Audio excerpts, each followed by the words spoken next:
Por ejemplo, el pecado de David fue expuesto ante toda la nación, y no solamente hemos sabido, o el pueblo de Israel supo lo que aconteció con David, pero por generaciones hasta nosotros sabemos el pecado de David.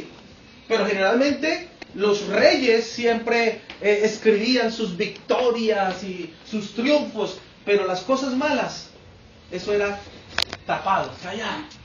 Y aquí vemos algo, por ejemplo, en la Biblia, en Lucas 22, donde se nos habla algo que aconteció, algo no muy agradable que aconteció entre los discípulos. Y a mí me gusta porque ahí nos damos cuenta que los discípulos eran ¿qué? Seres humanos como nosotros, donde todos fallamos. Leemos acerca de uno de esos momentos difíciles que acontecieron entre los discípulos en el capítulo 22. Dice, se reúnen para la última cena.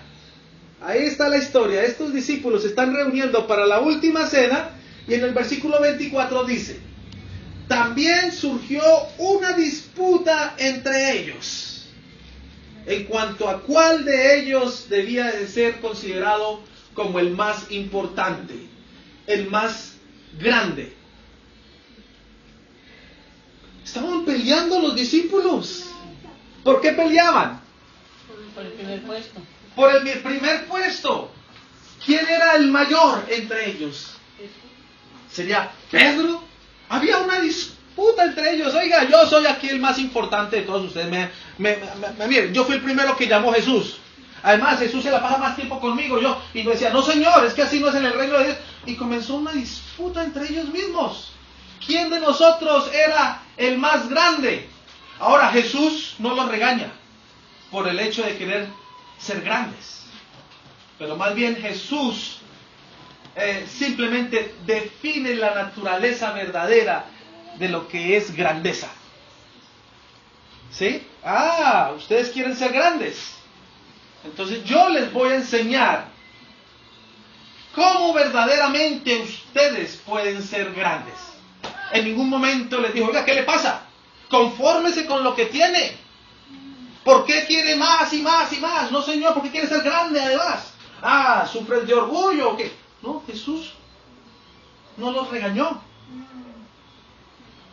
Es más, dijo, ustedes quieren ser grandes, les voy a enseñar verdaderamente cómo ustedes pueden llegar a ser grandes. La grandeza es servir a otros con los dones que hemos recibido. Eso es grandeza. ¿Servir a otros con qué? Con los dones que hemos recibido. Es un noble deseo de querer ser mayor, importante, grande en el reino de Dios. Porque el que quiera ser grande tiene que ¿qué? Que servir a otros. La grandeza se mide a través del servicio. Cuando se estableció la nación de Norteamérica, colocaron este principio en función en el gobierno. Por eso es que de ahí salió la idea de que los que trabajan en el Estado son ¿qué? Servidores públicos. O sea que están ahí ¿para qué? Para servir al público. Ahora eso no se lo inventaron ellos. Ellos sacaron ese principio de la Biblia.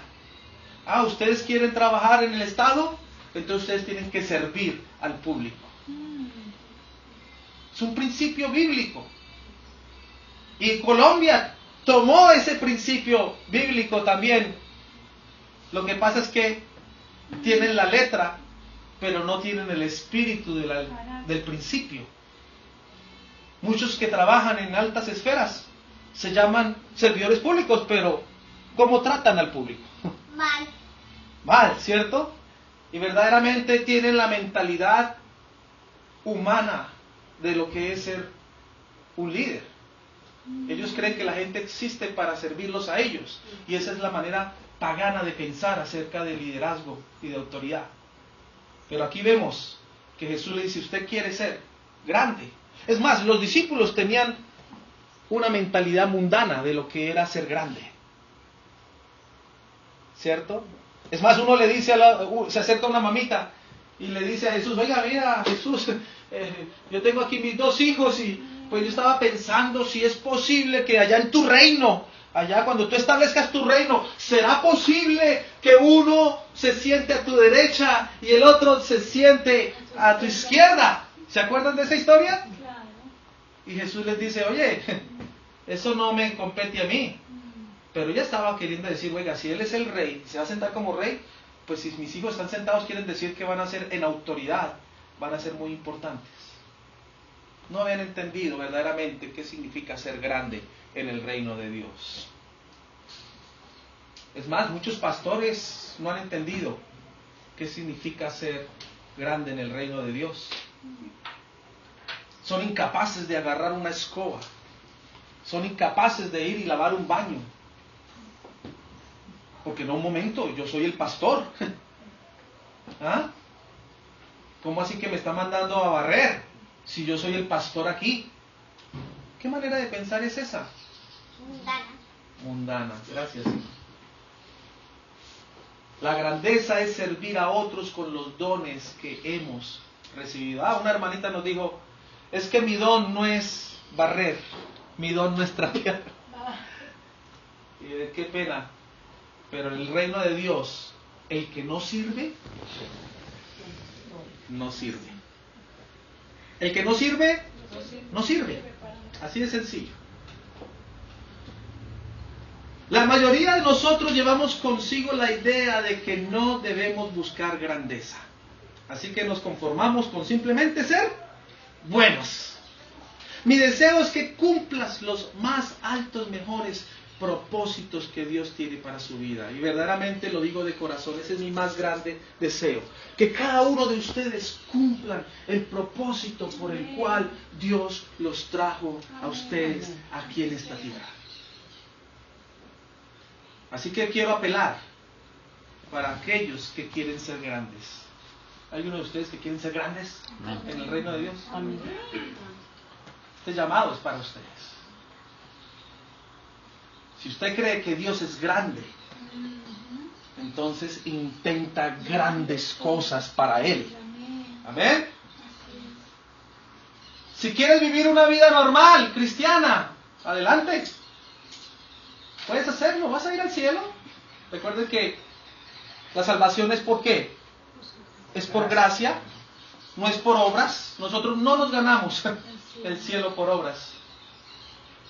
Pero si quieres hacer un impacto eterno con tu corta vida aquí en esta tierra y quieres ser usado poderosamente por Dios, entonces vamos a estudiar Josué 3 y el capítulo 4 para ver cómo podemos hacerlo.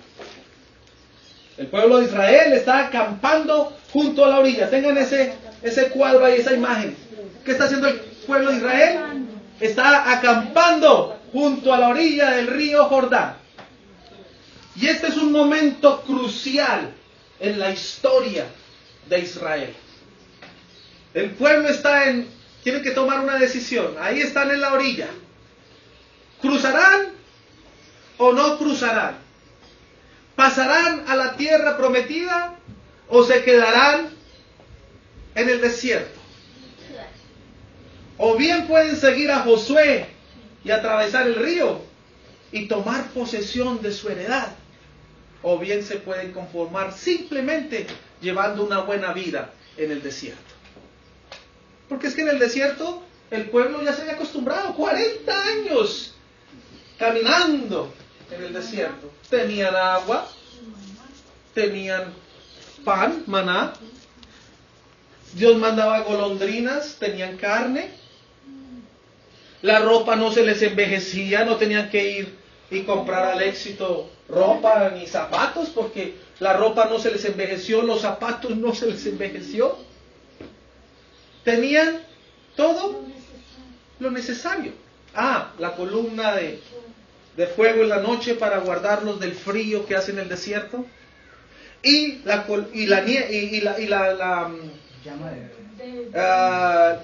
nube que los cubría durante el día para protegerlos del sol. Ya se habían acostumbrado. Entonces es una gran decisión. vamos al otro lado a tomar la herencia, lo que Dios nos ha prometido que nos va a dar, o simplemente llevamos una vida normal como buen cristiano aquí en el desierto. Para muchos escritores de himnos, la tierra prometida representa el cielo. ¿Se han escuchado canciones donde cantan que la tierra prometida es el cielo? Pues no. La tierra prometida no representa el cielo. Los comentaristas usualmente comparan la tierra prometida con nuestra herencia espiritual. Así como Dios prometió la tierra a Abraham y a sus descendientes como herencia, así los que están en Cristo tienen una herencia espiritual que Dios nos ha preparado. Y esta analogía es mejor que la primera, donde dicen que la tierra prometida es el cielo, aunque todavía se queda corta. ¿Qué es la tierra prometida? ¿Qué es en sí la tierra prometida? La tierra prometida debía de ser la base estratégica de operaciones desde la que los descendientes de Abraham bendecirían al mundo entero. Eso era la tierra prometida. Para eso creó Dios a Israel, porque Dios le dijo a Abraham: en ti serán benditas las familias de toda la tierra, ¿cierto? Entonces, prácticamente ese terreno de Israel, esa tierra prometida, sería el centro de operaciones desde donde los descendientes de Abraham bendecirían a las familias de toda la tierra. El conocimiento del Dios único verdadero saldría de allí, de esta tierra, y atraería a muchas personas al Señor, al Creador de los cielos y la tierra. Mire, esa era la importancia de por qué Dios levantó esa nación. Ese era el propósito de Dios. Así que el río Jordán es simbólico en la vida cristiana. Este representa la demarcación entre vagar por el desierto y vivir la vida con propósito para el Señor. Entre vivir tu propósito dado por Dios y vagar en la vida en busca de algo más. Ese significa el río Jordán. ¿Qué vas a hacer? ¿Vas a seguir vagando por el desierto en busca de algo? ¿En busca de una mejor vida? ¿O vas a pasar al otro lado? Como decía. Eso significa el Jordán. La transición de la vida en el desierto a vivir con propósito implica 3 actos simbólicos que a menudo faltan y hacen falta en la vida de los cristianos. Nuestro progreso hacia el futuro preferido que Dios tiene para nosotros está marcado por estas 3 prácticas, las cuales son consagración, concentración y conmemoración. Anótenlas. ¿Cuáles son? Consagración, concentración y conmemoración. Vamos a estudiar la primera. Consagración. Prepararse para la misión de Dios. Josué 3:1. ¿Qué dice Josué 3:1? Josué se levantó de mañana y él y todos los hijos de Israel partieron de Sitín y vinieron hasta el Jordán y reposaron allí antes de pasarlo. Acamparon junto al río durante ¿cuántos días? 3 días estuvieron acampando junto al río. Tiempo suficiente para concentrarse en la inmensidad del problema en que se iban a enfrentar. O sea, 3 días viendo el río enfrente de ellos.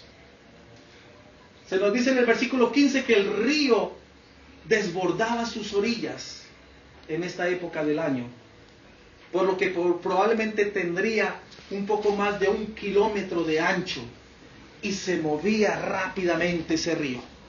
O sea, estaba supremamente caudaloso, era épocas de lluvias. Y tenía como más de 1 kilómetro de ancho, tenían que pasar ese río, y ese río estaba supremamente caudaloso. Ellos habían pasado 3 días mirando ese problema. Habían ancianos, habían niños, mujeres, de pronto mujeres encintas, tenían animales.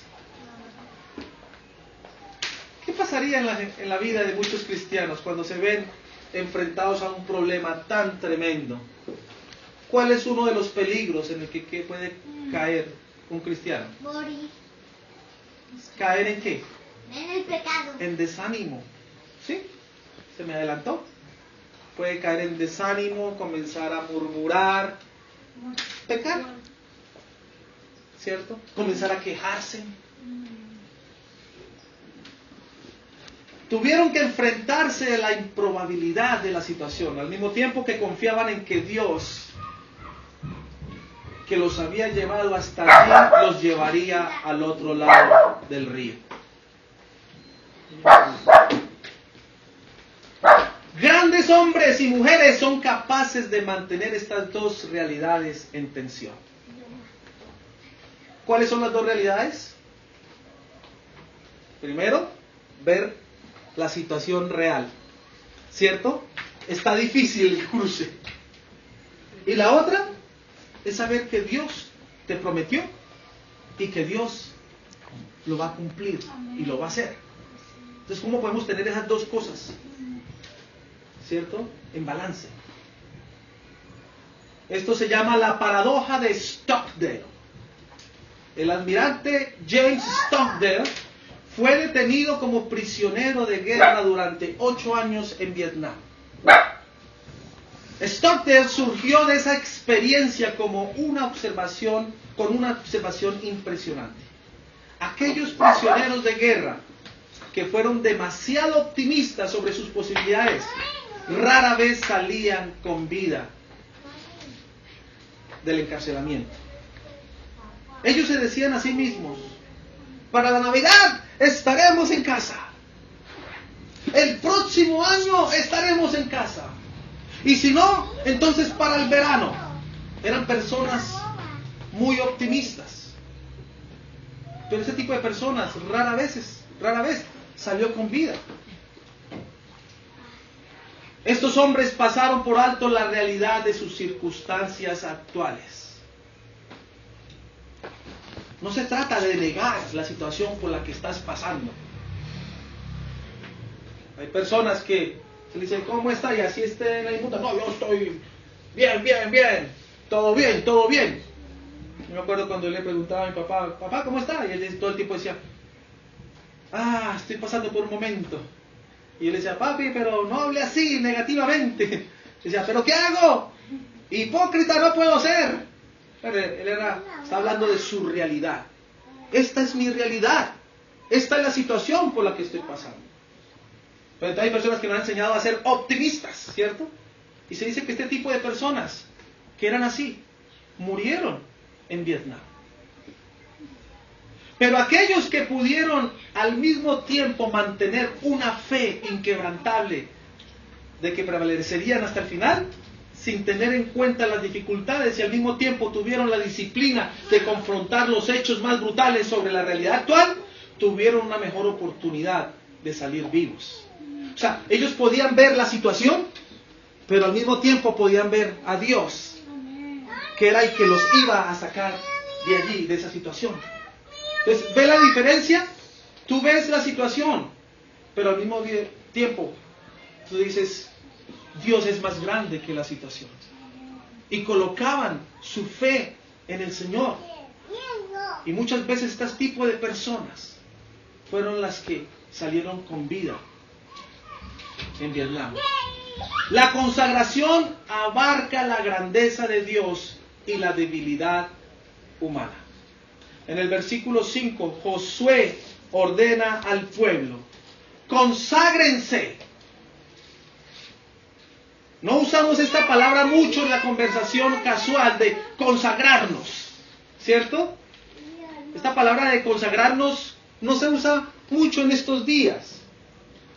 Pero consagrarse significa simplemente dedicarse o darse exclusivamente al uso del Señor. ¡Wow! Tremendo, ¿no? ¿Qué significa consagrarse? Darse al uso del Señor.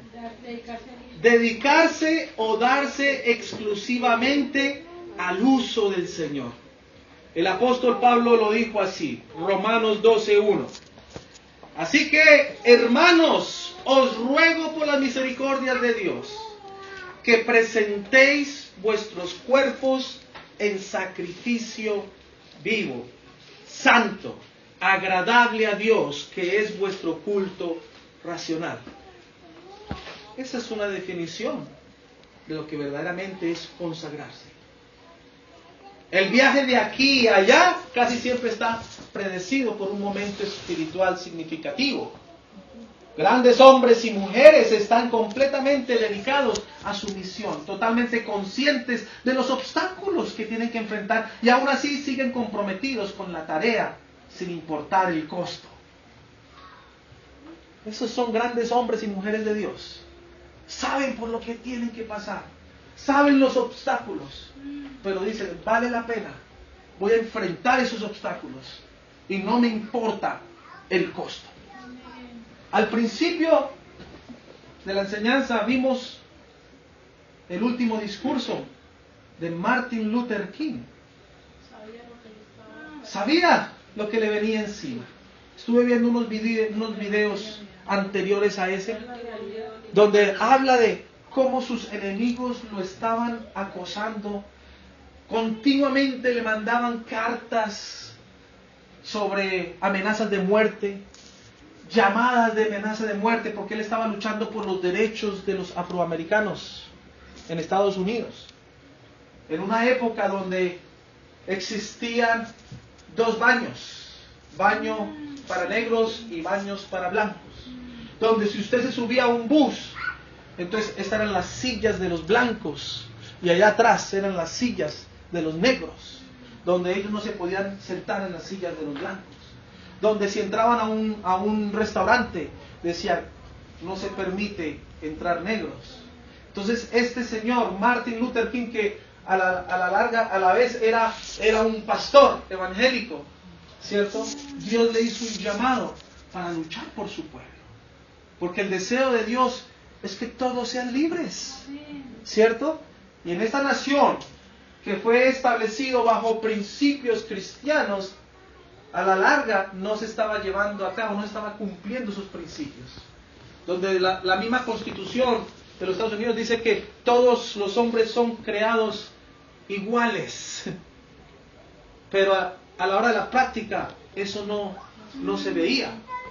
Entonces este pastor, reverendo Martin Luther King, por luchar por los derechos de los negros en los Estados Unidos, tuvo mucha persecución, inclusive de personas del gobierno.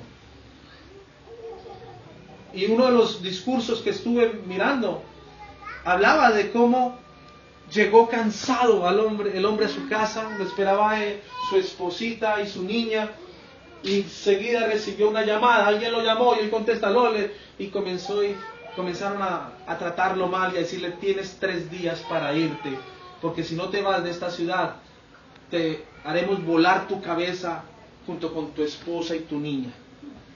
Y dice que escuchó las amenazas, fue a la cocina, se sirvió un cafecito y comenzó a tomarse un cafecito como para bajar lo que había sucedido, ¿no? Estaba como alterado. Y en ese momento él decía, ¿qué hago, Señor? ¿Qué hago, Jesús? Y dice que terminó arrodillado, colocó su taza de café a un lado y terminó arrodillado ya diciendo al Señor, ¿qué hago, papá Dios? Y donde Jesús le habla el corazón y le dice, hijo, para adelante. Tu tarea es luchar por la justicia. Vamos adelante, no claudiques, porque yo estoy contigo. No estás solo, yo estoy contigo.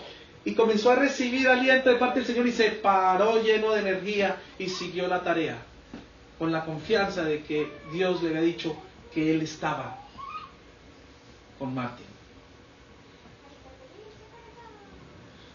En su último discurso, como lo pudimos escuchar, pareciera que él estuviera ¿qué? Presintiendo que algo iba a pasar. Miren lo que dijo. Pues bien, no sé qué va a pasar ahora. Tiempos difíciles se avecinan. Pero en realidad no me importa ahora. Porque he estado en la cima de la montaña. Cuando él está diciendo he estado en la cima de la montaña, se está refiriendo a la historia bíblica ¿de quién? De Moisés, que no pudo entrar a la tierra prometida. Y Dios lo llevó a la cima de la montaña. Y desde allí le dijo, Moisés, mira, todo lo que tu ojo abarca, todo lo que tu ojo pueda ver, esa es la tierra que yo he dado a mi pueblo. Pero tú no entrarás, pero te he permitido ¿qué? Verla. Y ahora Martin Luther King está diciendo, pero en realidad no me importa que vengan tiempos difíciles, porque he estado en la cima de la montaña. Como cualquiera me gustaría vivir una larga vida, pero ahora no estoy preocupado por eso. Lo único que quiero hacer es hacer la voluntad de Dios. ¿Ah? Y él me ha permitido ir a la cima de la montaña y he visto la tierra prometida. Pueda que no llegue allí con ustedes, pero quiero que sepan esta noche que nosotros, la gente, llegaremos a la tierra prometida. No estoy preocupado por nada, no le temo a ningún hombre. Mis ojos han visto la gloria de la venida del Señor. Al día siguiente, 4 de abril de 1968, Martin Luther King fue asesinado en el balcón de un hotel en Memphis, Tennessee. Tenía 39 años de edad. Al día siguiente fue asesinado. Tremendo, profético. Él vislumbró que venía la libertad para su pueblo, pero no iba a estar allí con ellos. Yo creo que si Martin Luther King hubiera visto lo que pasó hace 8 años en Estados Unidos, no lo creería. El primer presidente norteamericano negro. ¡Wow! Tremendo el propósito que Dios le dio a este hombre, ¿cierto? Entonces, primero, ¿qué es? Consagración. Lo segundo, concentración. Actúe según la intervención milagrosa de Dios. Tenemos que consagrarnos, tenemos que concentrarnos en lo que Dios quiere lograr. Amén. Josué 3, del 2 al 4, dice: y después de 3 días, los oficiales recorrieron el campamento y mandaron al pueblo diciendo: cuando veáis el arca del pacto de Jehová vuestro Dios y los levitas, sacerdotes que la llevan, vosotros saldréis de vuestro lugar y marcharéis en pos de ella, a fin de que sepáis el camino por donde debes ir, por cuanto vosotros no habéis pasado antes de ahora por este camino, pero entre vosotros y ella haya distancia como de 2000 codos. No os acerquéis a ella. La única manera de llegar al otro lado era rindiéndose a los planes del Señor. No importara qué tan loco pudiera sonar. A veces Dios nos manda a hacer cosas y a veces son cosas que no tienen sentido. No tienen sentido. Dice, oiga, esto no cuadra. Si yo hago esto, yo no creo que las cosas van a salir bien. Lo importante es saber de que Dios sabe lo que está haciendo y nosotros no. Él sabe lo mejor que le conviene a uno, nosotros no. Y por más loco que suene lo que Él te está mandando a hacer, hazlo, porque muchas veces lo que Él quiere ver es que obediencia. Obediencia. El pueblo tenía que mantener sus ojos puestos en el arca. Esa era su tarea. El arca iba primero, pero ellos tenían que tener sus ojos puestos en el arca. ¿Qué era el arca? No es el arca de Noé. ¿Ok? El arca de la alianza. El arca era un santuario portátil, construido en forma de caja rectangular, y medía 111 centímetros, o sea, 1 metro con 11 centímetros de largo, por 67 centímetros de ancho y 67 centímetros de alto. Y estaba toda recubierta en oro. Había sido fabricada con madera de acacia, que era el único tipo de árbol o de arbusto que se daba en el desierto. Y es un tipo de madera muy fuerte y muy resistente. Sobre la tapa, ¿qué había? Habían 2 querubines, 2 ángeles, mirando hacia el centro, uno en cada extremo de la caja, de la tapa. Y en el centro era donde Dios se mostraba a su pueblo. Dentro del arca del pacto, ¿qué había? O el arca de la alianza, se encontraban las tablas que se le dieron a Moisés, los 10 mandamientos que estaban dentro de la caja. También había la vara de Aarón. Aarón tenía una vara. Acuérdense cuando estaban eligiendo quién iba a ser sacerdote del pueblo. Entonces varias personas fueron elegidas, pero Dios tenía que decidir quién de esas personas. Y cada una de esas personas colocaban en el tabernáculo, colocaban su vara personal. Y varios colocaron su vara. Y al otro día, cuando se despertaron en la mañana, cuando entró Moisés, se dio cuenta que la vara de Aarón había florecido. Había florecido. De esa manera Dios mostrando que Aarón había sido elegido como sacerdote. Dentro del arca del pacto también se encontraba una porción de maná, del pan del cielo. Representaba en sí, ¿qué? La presencia de Dios en el pueblo. Éxodo 25 dio instrucciones para que la gente hiciera un santuario donde Dios pudiera vivir. Dios no estaba limitado por el arca, pero estos lugares como el templo, el tabernáculo, el arca, eran simbólicos de la presencia de Dios, su poder y su propósito. Eran simbólicos. La tapa fue llamada como el propiciatorio. Así se le llamaba a la tapa del arca del pacto.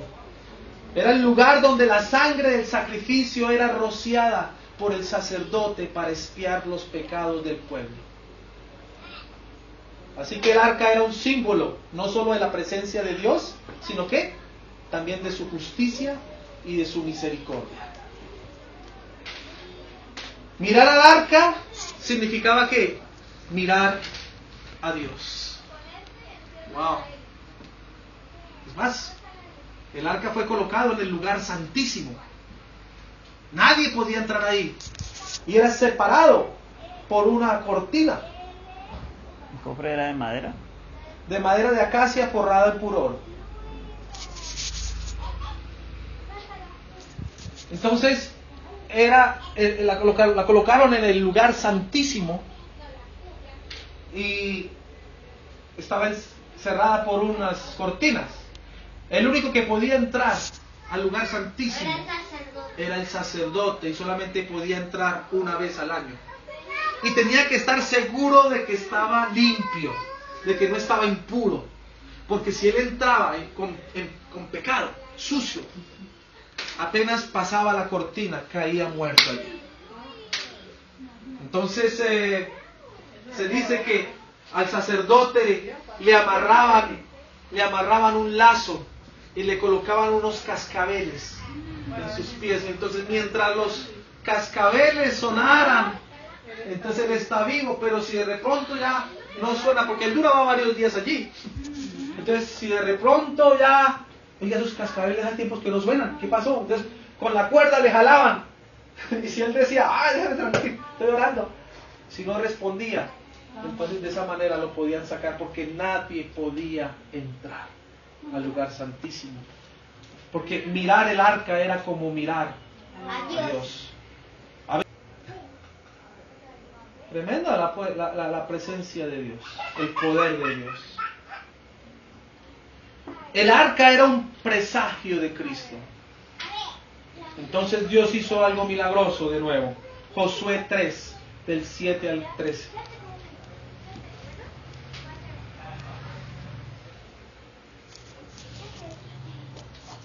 Entonces Jehová dijo a Josué: desde este día comenzaré a engrandecerte delante de los ojos de todo Israel, para que entiendan que como estuve con Moisés, así estaré contigo. Tú pues mandarás a los sacerdotes que llevan el arca del pacto diciendo: cuando hayáis entrado hasta el borde del agua del Jordán, pararéis en el Jordán. 9. Y Josué dijo a los hijos de Israel: acercaos y escuchad las palabras de Jehová vuestro Dios. Y añadió Josué: en esto conoceréis que el Dios viviente está en medio de vosotros, y que Él echará de delante de vosotros al cananeo, al eteo, al heveo, al fereceo, al jerjeseo, al amorreo, al jebuseo. Tremenda la cantidad de enemigos que tenía el pueblo de Israel, ¿no? He aquí, el arca del pacto del Señor de toda la tierra pasará delante de vosotros en medio del Jordán. Tomad pues ahora 12 hombres de las tribus de Israel, uno de cada tribu. Y cuando las plantas de los pies de los sacerdotes que llevan el arca de Jehová, Señor de toda la tierra, se asienten en las aguas del Jordán, las aguas del Jordán se dividirán, porque las aguas que vienen de arriba se detendrán en un montón. Entonces mire ese cuadro tan hermoso que podemos ver aquí. Esto significa caminar por fe. Caminar por fe. A menos de que estemos dispuestos a mojarnos los pies, nunca podremos hacer mucho o nada para el Señor. Necesitamos, usted quiere ver grandes cosas del Señor, quieres hacer grandes cosas para el Señor, entonces necesitamos estar dispuestos ¿a qué? A mojarnos los pies. El énfasis de todo este episodio es que la preparación para entrar en la tierra prometida era espiritual y no física. Ese es el énfasis. Ellos no tenían que luchar contra sangre ni carne para cruzar al otro lado del río. ¿Qué tenían que hacer? Enfrentar sus dudas y temores y avanzar por fe, manteniendo sus ojos en el símbolo visible del Señor de toda la tierra. ¿Dónde tenían que estar sus ojos? ¿Puestos en qué? En el arca.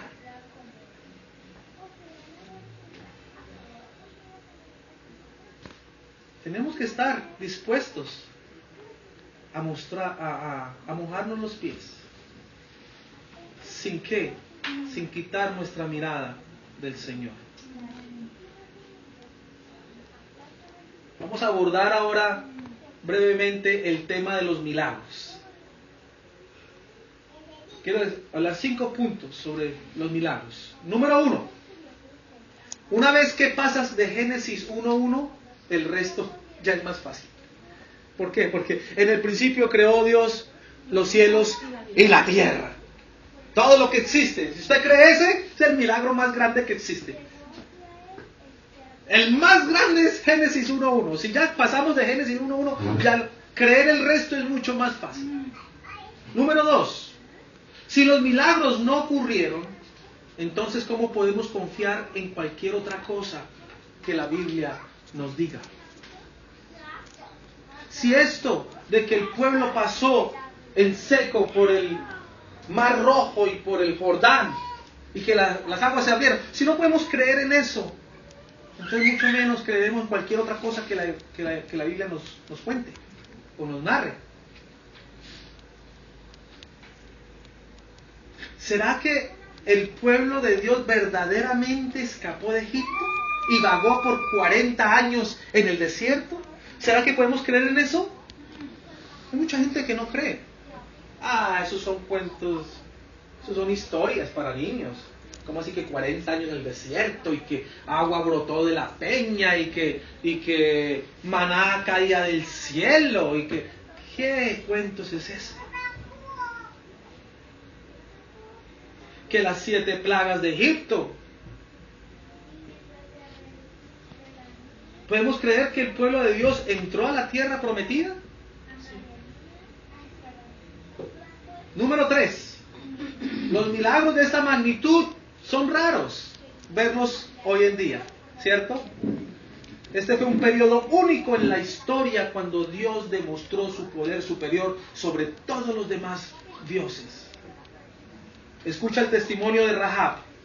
Josué 2, 9 al 11. Mire lo que Rahab dice.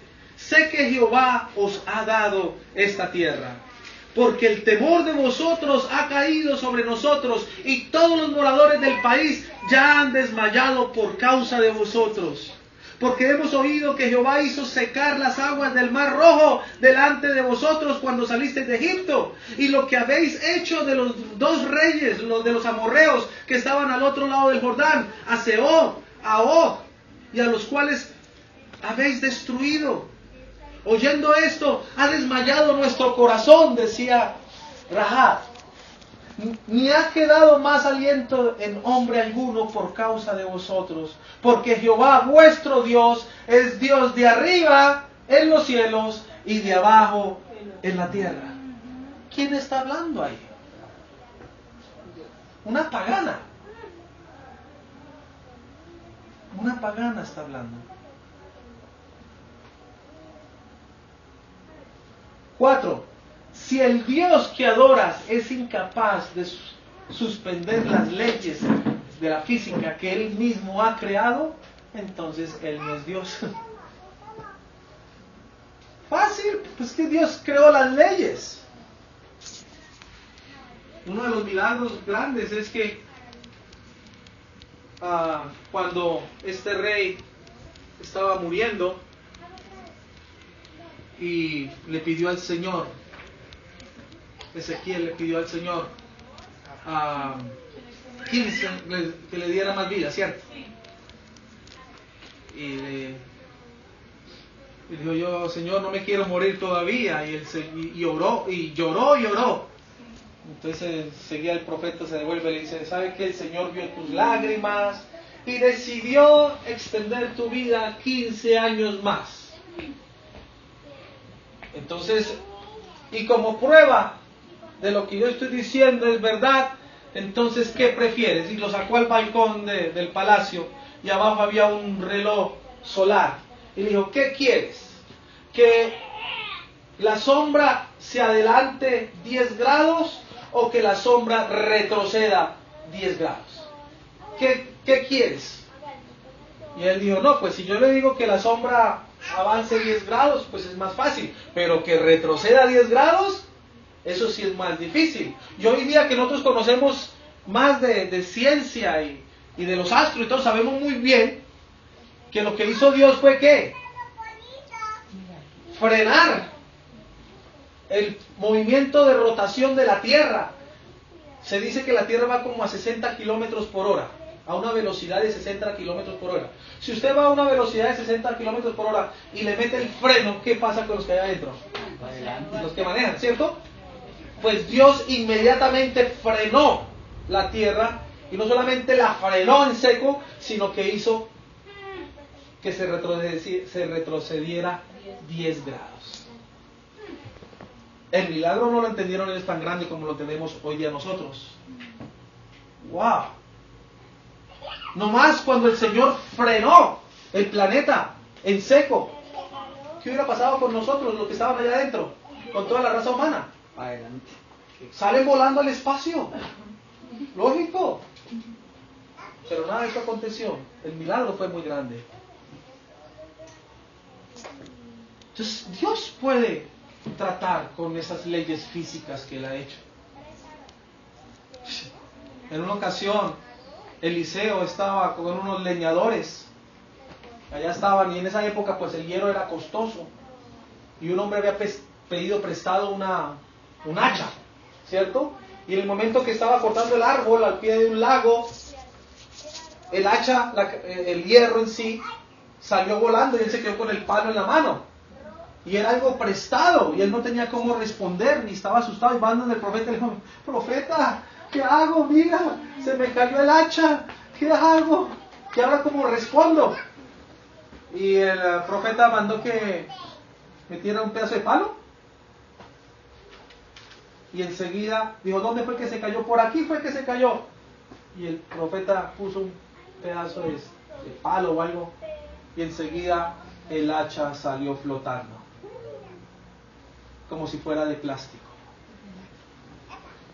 ¿Será que eso es difícil para Dios? No. Nada es difícil para Dios. Los milagros demuestran que Dios tiene completo control sobre su creación. Solo un Dios de milagros es digno de adoración. Quinto, ver lo milagroso no siempre conduce a la fe. ¿Escucharon eso? Ver milagros no siempre conducen a la fe. Los mismos israelitas que vieron la separación del Mar Rojo, que vieron las 7 plagas. Los mismos israelitas que vieron el maná, que vieron el agua de la peña, fueron los que lo negaron 10 veces, lo pusieron a prueba 10 veces en el desierto. Fueron los mismos que dijeron: si vamos a la tierra prometida, esos gigantes nos van a devorar, nos van a destruir.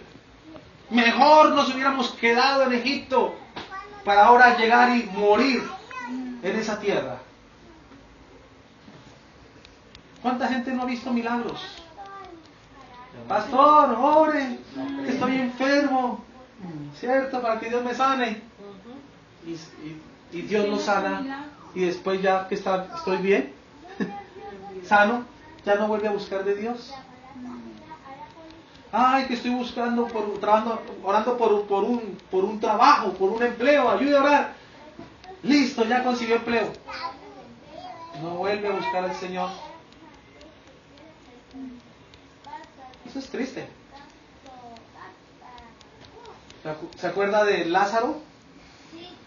No Lázaro el que resucitó a Jesús, sino un Lázaro el indigente. ¿Ah? El mendigo. El mendigo.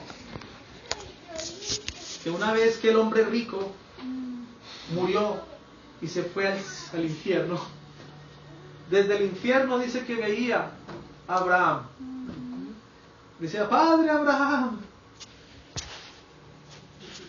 El hombre rico, dice la Biblia, que comía en su mesa y le tiraba migajas a Lázaro, el mendigo, ¿cierto? Era muy déspota.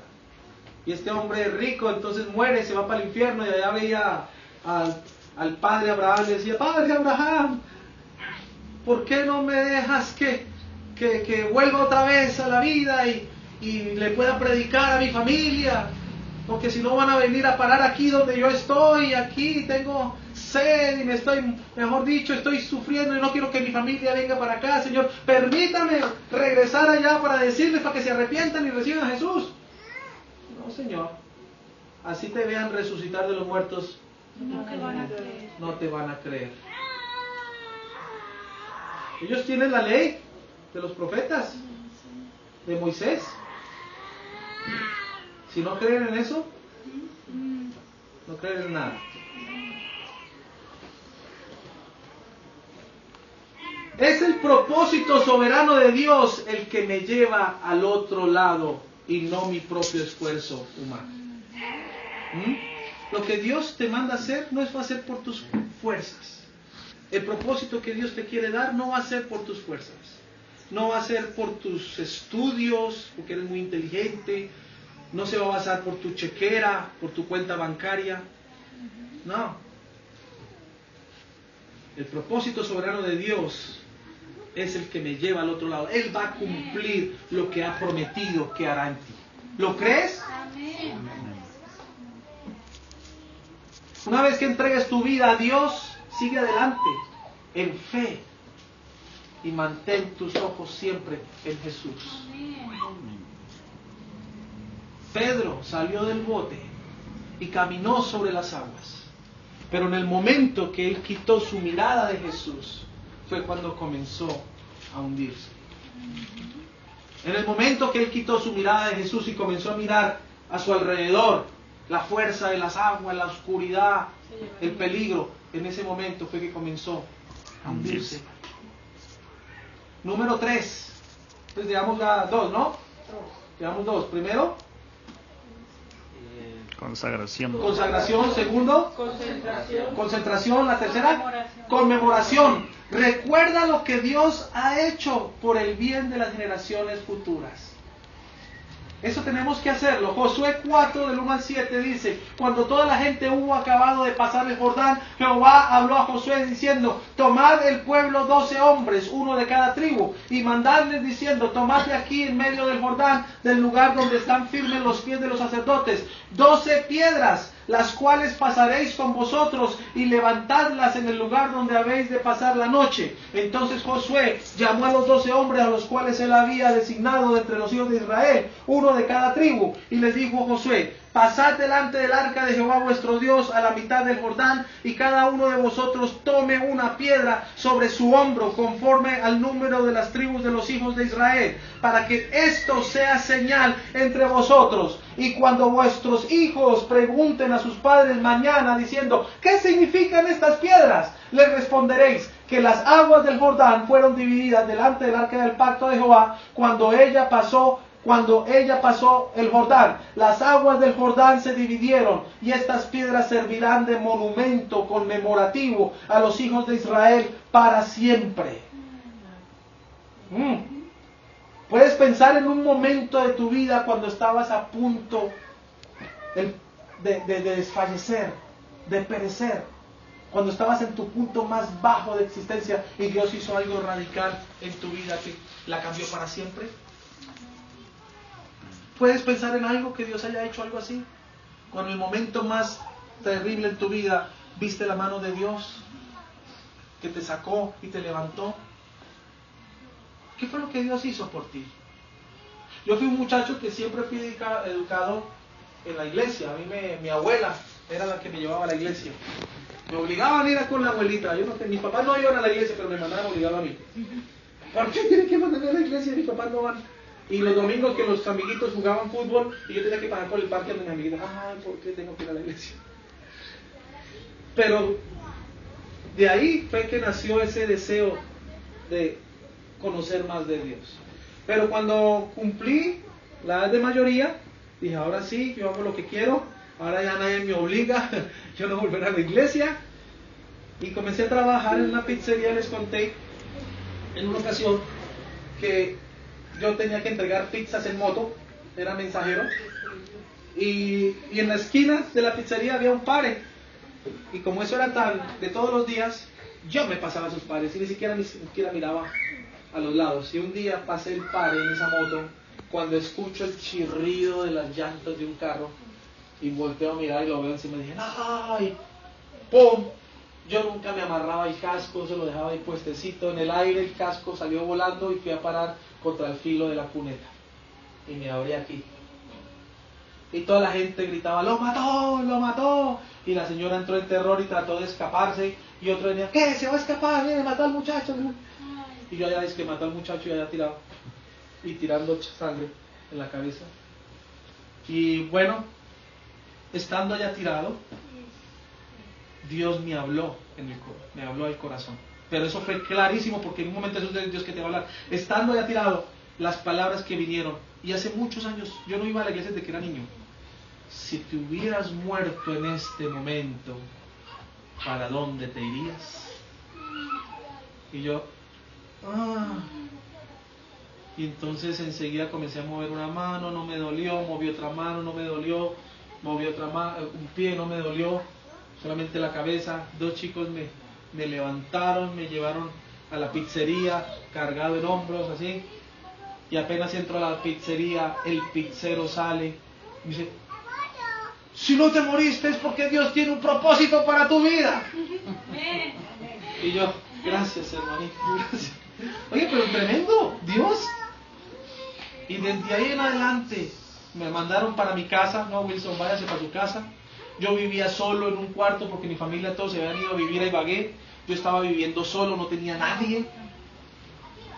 Y allá en esa cama solo, sin que me diera, nadie que me diera un Advil, nadie que me diera una huepanela, nada, nadie que estuviera conmigo. Ahí solo, prendí la radio y ahí fue cuando comencé a escuchar otra vez palabra de Dios y comenzó a entrar un deseo de buscar del Señor. Si te hubieras muerto en este momento. Y comencé a buscar y desde ahí en adelante fue que Dios dijo, venga para acá, y me agarró. Eso fue dramático ese momento para mí. Dios está ahí siempre. Nosotros somos los que nos apartamos de Él, nos hacemos los difíciles con Él, pero Él siempre está al lado de nosotros. Cruzar el Jordán es una ilustración de cómo entrar en guerra espiritual para reclamar lo que Dios te ha prometido. Es eso.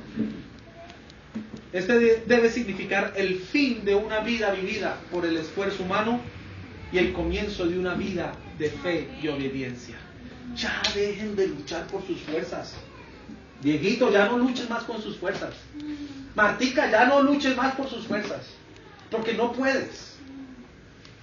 Es el tiempo de decir, ¿sabe qué? Voy a pasar mi Jordán. Amén. Ya. Voy a dejar que sea Dios el que haga la obra. Voy a dejar que sea Dios el que me abra el Jordán, el que acabe con mis enemigos. O sea, Dios es el que te va a dar la victoria. Él es el que va a estar delante tuyo. Él es el que lo va a hacer. Amén.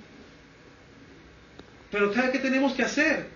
Entrar al Jordán y mojarnos los pies. Por fe, entrar. Y yo digo, uy, este pueblo, el solo hecho de entrar, acuérdense, era un río supremamente ancho y caudaloso. Y simplemente entrar al borde, eso era... Voy a arrastrar. Exacto. En fe, entremos. Amén. Porque lo que Dios tiene para nosotros allá al frente, wow, es tierra donde fluye leche y miel.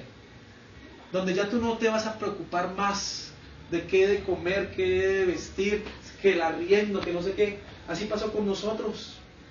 Ya, la preocupación de nosotros no está, ay, no tengo para pagar arriendo, ay, no tengo para comida.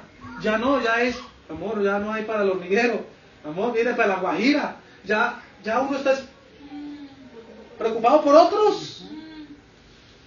Porque ya Dios, nuestras propias necesidades es algo tan pequeño ya que hemos visto la provisión de Dios, que ahora Dios nos está desafiando a creer más allá. Ya no preocuparse más por ti, por lo que tú necesitas, sino por lo que otros necesitan. Y Dios nunca nos ha fallado. Nunca. Por eso es que esta señora nunca nos ha echado de esta casa. Porque fielmente nunca ha habido un mes que no se le pague. Nunca ha habido un mes donde nos vengan a cortar la luz o la electricidad por falta de pago. Nunca mis hijos han tenido que ir, ni mis hijos ni nosotros, a la cama porque no hay sin comer, porque no hay nada que comer. Nunca. Porque es que yo sí les hablo de un Dios que es fiel. Y en el momento en que yo comencé a hacer su obra y a hacer sus propósitos, Él cuida de mí. Busca primeramente el reino de Dios y su justicia, y todo lo demás viene por añadidura, muchachos.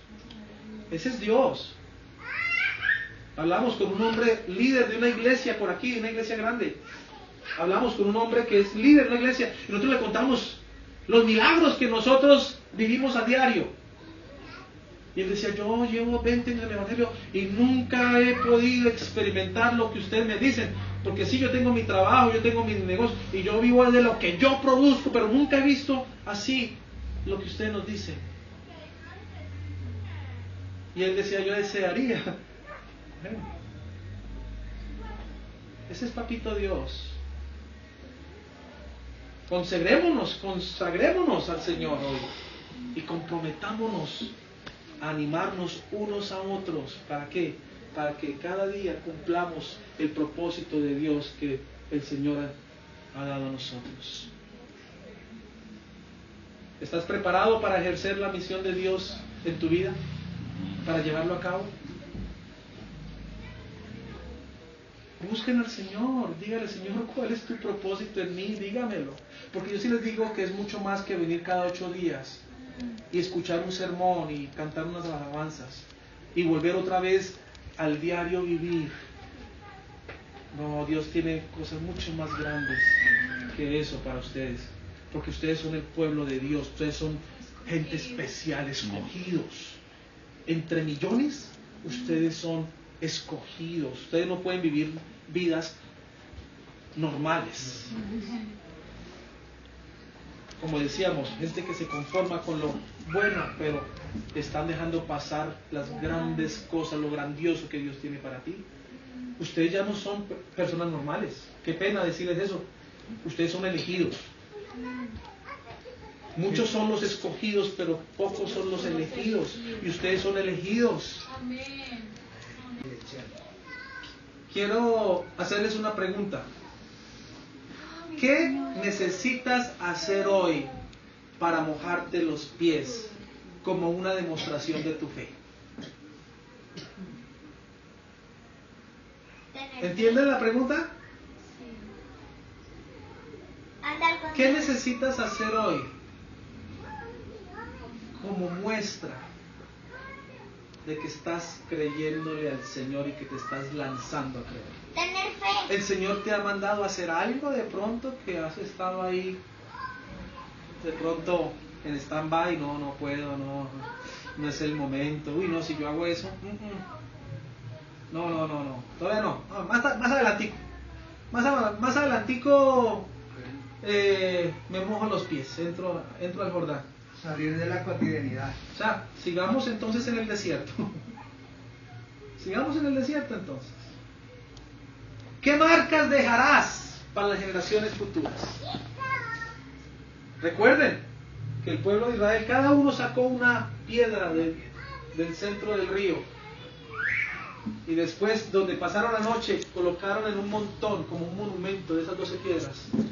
Y cuando pasaran los hijos o los nietos, los bisnietos, y dijeran: ¡ay, papi, hice un montón de piedras! ¿Qué significa? Ah, eso significa que pasamos por tierra seca cuando pasamos el Jordán. Como recuerdo.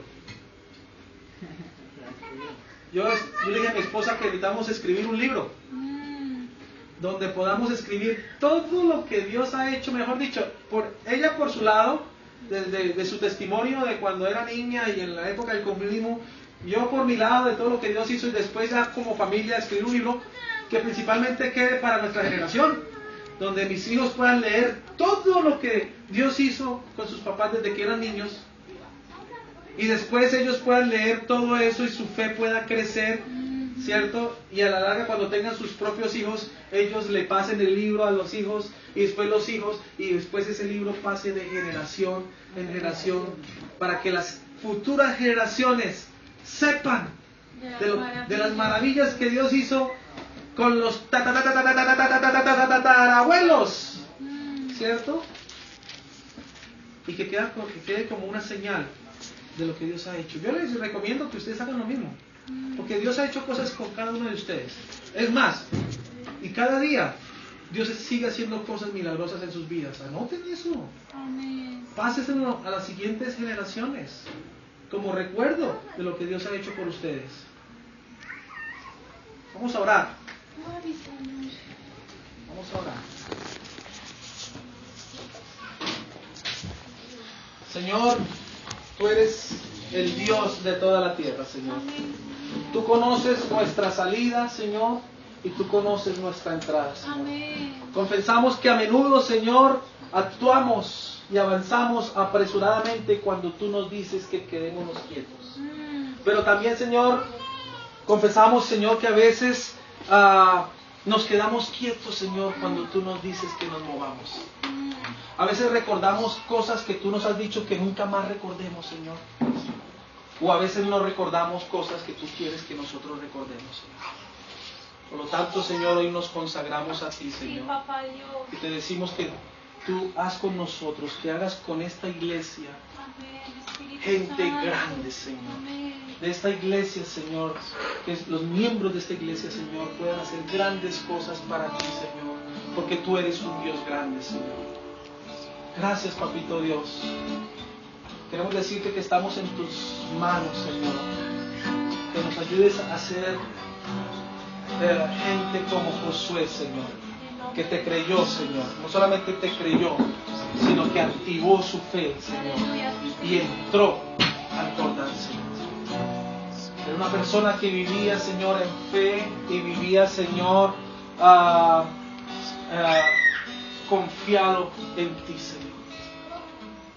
Gracias, Papito. Ayúdanos a ser los Josués de esta época, Señor. En nombre de Jesús. Yo bendigo a cada uno de nuestros hermanos aquí presentes, Señor. Gracias, Señor, por lo que tú tienes para ellos. Son cosas que ni siquiera ellos nunca se imaginaron, Señor. Yo sé que a muchos de ellos, Señor, tú los vas a llevar a donde ellos nunca pensaron ir, En Señor. nombre de Jesús. Y hablar con personas que ellos nunca pensaron hablar, Señor. Papito, yo los bendigo, Señor. Y yo oro, Señor, que ellos puedan cumplir el propósito, Señor, por el cual tú los creaste, Señor. Señor, en el nombre de Gracias, Señor. Gracias, Papito. Ayúdanos a dejar atrás ese Jordán, En el Señor. nombre de Jesús. Ayúdanos, Señor, verdaderamente a dejar atrás las glorias pasadas, porque tú tienes nuevas cosas y más poderosas por delante de nosotros. Y no importa la edad, Señor, tú tienes grandes cosas adelante de nosotros, Señor. Gracias, Señor, mi Dios. En el nombre del Padre, del Hijo y del Espíritu Santo oramos. Amén. Ante tu altar, un compromiso de vivir en santidad. Hacemos hoy ante tu altar un canto de hombres que te quieren agradar. Con manos limpias, corazón puro para ti.